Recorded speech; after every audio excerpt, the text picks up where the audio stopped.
आपण हा पण विचार केला पाहिजे की मुंबई असेल, पुणे असेल, ठाणे असेल, या सगळ्या पूर्ण आपल्या क्षेत्रामध्ये, शहरी क्षेत्रामध्ये आणि ग्रामीण देखील पोलीस हाऊसिंग ह्याची काय स्थिती आहे नेमकी.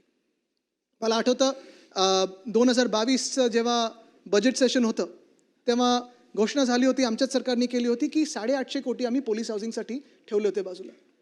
काही काही छोट्या मोठ्या गोष्टी असतात, कुठेतरी लिकेज होत असतं, कुठेतरी दार तुटलेलं असतं, कुठेतरी जसं माझ्याकडे वरळीमध्ये जलकुंभ हा आम्हाला तोडायला लागला कारण तो जुना होता, पण आता तो पुन्हा बांधण्यासाठी जी आम्हाला फंड पाहिजे, आम्ही पत्र लिहितोय 5 कोटी द्या, 5 कोटी द्या, तो आमच्यासाठी नाही मागत आहे अध्यक्ष महोदय, त्याच पोलिसांसाठी मागतोय जेव्हा आम्ही आंदोलन करतो त्यांना तुम्ही आमच्यावर सोडता, त्याच पोलिसांसाठी मागतोय आम्ही. आणि तेच पोलीस आहेत जे ह्या महाराष्ट्रात बरं वाईट काही घडलं तर पहिले छातीवर वार घेणारे तेच पोलीस आहेत. त्यांचा आदर आपल्याला करायलाच पाहिजे आणि त्याचाच पोलीस हाऊसिंगसाठी मी आज इथे विषय मांडत आहे.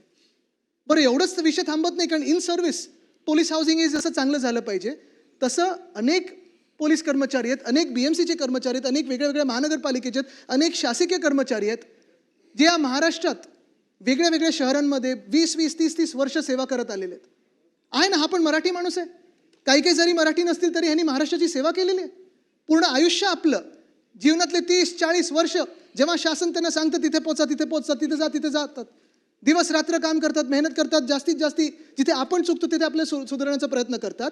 अशा लोकांसाठी जे रिटायर्ड होतील त्यांना देखील त्यांच्या शहरामध्ये आणि त्यांच्या आवडीच्या शहरामध्ये, मुंबईमध्ये असेल, पुण्यामध्ये असेल, ठाण्यामध्ये असेल, नवी मुंबईमध्ये असेल, छत्रपती संभाजीनगरमध्ये असेल, नाशिकमध्ये असेल किंवा त्यांच्या जिल्ह्यामध्ये असेल, पोलीस हाऊसिंग हे आपण तिथे बांधून देणं हे गरजेचं आहे. आणि मुंबईमधलं तर माझा आग्रह राहील की मुंबईमध्ये करून देणं गरजेचं आहे.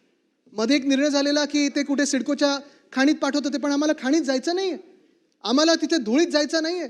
आम्हाला जिथे वरळी असेल वरळी, वडाळा असेल वडाळा, जिथे दादर असेल दादर, माहीम असेल माहीम, अंधेरी असेल अंधेरी, दहिसर असेल दहिसर, कुलाबा असेल कुलाबा, जिथे जिथे आत्ता पोलीस कॅम्प आहेत तिथे पोलीस पत्नी किंवा पोलीस महिला हे सोसायट्या बनवत आहेत.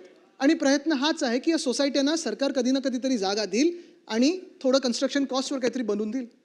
पण जे माझ्या आता कानावर येतं आहे तर जिथे जिथे ही चळवळ सुरू झाली आहे पोलीस पत्न्यांची किंवा रिटायर्ड पोलीसवाल्यांची की आम्हाला सोसायटी बनवायची आहे, तिथे अध्यक्ष महोदय तिथे दमदाटी सुरू झालेली आहे. फोन जात आहेत, गृह खात्यातून फोन जात आहेत, वरिष्ठांकडून फोन जात आहेत की काय चाललं तुमचं, ही जागा आम्ही तुम्हाला करू देणार नाही. आणि म्हाडाकडून जे आता सरकार करत आहे की आम्ही आता लेआउट बनवू सगळ्या पोलीस कॅम्पचं, अध्यक्ष महोदय माझी ही इथे मागणी राहील आणि हे माझं सांगणं राहील इथे की ह्या पोलीस कॅम्पवर बाहेरचे नाहीत, पहिला अधिकार पोलिसांचाच असेल आणि पोलिसांचाच राहिला पाहिजे.